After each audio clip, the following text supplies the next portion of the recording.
अधूरी प्रेम का मतलब हम समझते हैं जब दो दिल एक दूसरे से अलग हो जाता है, वह दोनों एक दूसरे से बेपनाह मोहब्बत करता है लेकिन उसका प्यार अधूरी रह जाता है।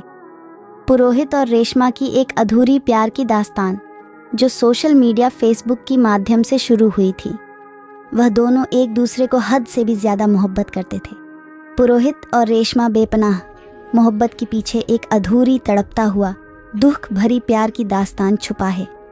तड़फ का मतलब एक तीव्र इच्छा, आशा, दिल की मुराद, अभिलाषा और बसना को दर्शाता है जो अधूरी प्यार में अक्सर देखने को मिलता है।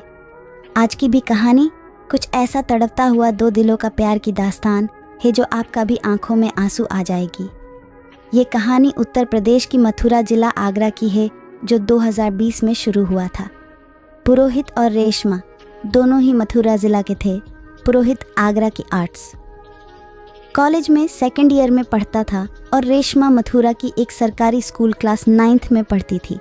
पुरोहित पढ़ाई में बहुत ही अच्छे था और 2020 लगभग सभी बच्चे के पास एंड्रॉयड फ़ोन था। एक दिन पुरोहित कॉलेज में फेसबुक चला रहा था और तभी देखा कि रेशमा नाम कर एक लड़की फ्रेंड रिक्वेस्ट भेजा।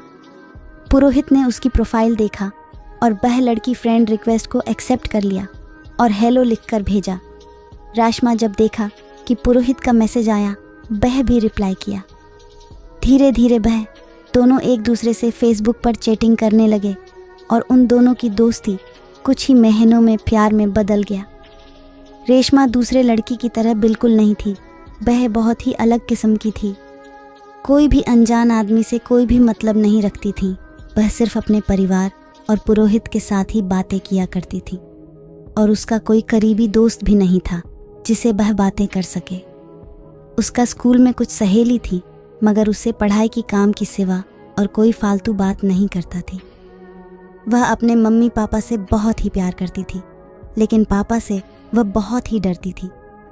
वह ज़्यादातर अपने कमरे में अकेली ही रहती थी और वह ऐसी ही रहना पसंद करती थी और पुरोहित भी ऐसी ही एक लड़की की तलाश में था जो उसे रेशमा के रूप में मिल गया था। उन दोनों का प्यार को 6 महीना बीत चुका था।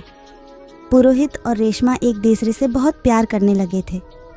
वह दोनों से बिना बातें किए रह नहीं सकते थे।